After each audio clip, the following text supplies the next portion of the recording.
Hello दोस्तों, हाय, how are you? कैसे हैं आप सभी? आई होप आप अच्छे होंगे। तो दोस्तों, एक कहानी और लेके आ गए हैं आपके साथ। तो दोस्तों, महात्मा बुद्ध जो है एक गांव में अपना प्रचार कर रहे थे और सभा में बैठे हुए थे और बातचीत कर रहे थे लोगों से। तो वहाँ से एक व्यक्ति जो महात्मा बुद्ध से गाली देने लगता है और ज़ोर ज़ोर से पुकारने लगता है कि तू ढोंगी है, तू बदचलन है, तू ये है वो है, मतलब गंदी से गंदी गाली जो है महात्मा बुद्ध को देता है वहाँ पर। और महात्मा बुद्ध उसकी तरफ ध्यान बिल्कुल भी नहीं देते हैं। और जो उसके अनुयायी थे वो महात्मा बुद्ध को बोलते हुए कि ये आपको इतना कुछ कह रहा है और आप चुप हो, आप क्यों नहीं बोलते कि ये इतनी गंदी गाली आपको क्यों दे रहा है। लेकिन महात्मा बुद्ध ने कुछ बोला ही नहीं। महात्मा बुद्ध अपने काम पर ध्यान दे रहे थे और अपने जो उसके अनुयायी थे उनसे बातचीत करते रहे। लेकिन जो जो उसे गाली दे रहा था उसकी तरफ बिल्कुल भी ध्यान नहीं दिया।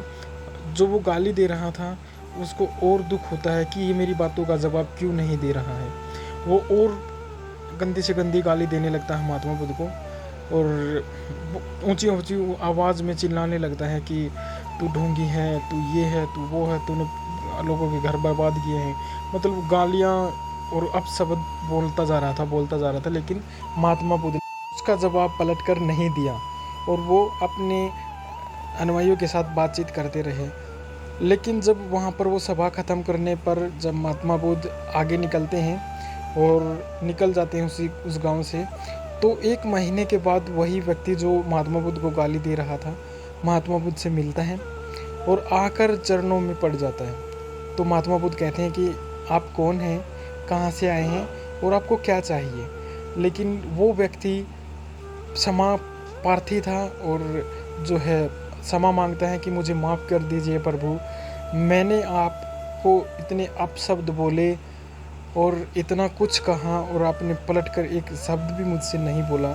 लेकिन मैं दुख ही अंदर ही अंदर घुटता रहा और आज आपके दर्शन हुए हैं। मुझे सच में बहुत दुख हुआ कि आपसे मैंने इतनी गालियाँ दी। लेकिन महात्मा बुद्ध कहते हैं कि आप कहाँ से हैं और आपने कब मुझसे गाली दी।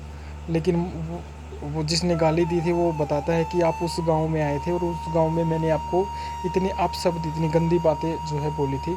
लेकिन महात्मा बुद्ध एक बात कहते हैं कि मैं जहाँ पर जाता हूँ वहाँ की बातें वहीं पर छोड़ जाता हूँ, मैं उनको अपने साथ नहीं लेता हूँ और मैं आगे बढ़ जाता हूँ। तो महात्मा बुद्ध दोस्तों इसी प्रकार से जो है लड़ाई झगड़े जो होते हैं दोस्तों, जब हमें कोई गाली देता है तो हम पलटकर उसकी गालियों का जवाब देने लगते हैं। लेकिन हमें ऐसा नहीं करना चाहिए दोस्तों, क्योंकि जो गाली दे रहा है वो उसी की ज़बान होती है, उसी की ज़ुबान गंदी होती है और लोग उसी की जो आवाज़ निकल रही है, उसकी ज़ुबान से जो आवाज़ निकल रही है, उसके मुख से निकली हुई आवाज़ ही गंदी है।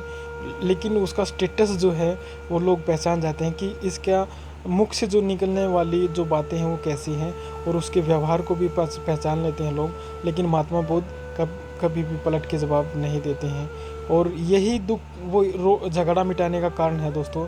यदि हम पलट के मौन जो होता है ना दोस्तों, मौन बड़े से बड़े झगड़े का निवारण है।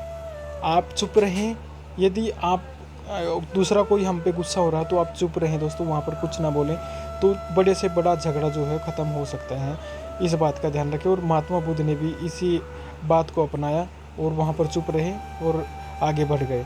तो जीवन में बहुत सारी कठिनाइयाँ, बहुत सारे लोग जलने वाले, हमसे गालियाँ देने वाले तो मिलते हैं दोस्तों। लेकिन हमें भी कभी भी उनकी तरफ ध्यान नहीं देना चाहिए, उनको पलट के जवाब नहीं देना चाहिए, क्योंकि आलोचना करने वाले भी लोग होते हैं और आपको आगे बढ़ाने वाले लोग भी बहुत होते हैं।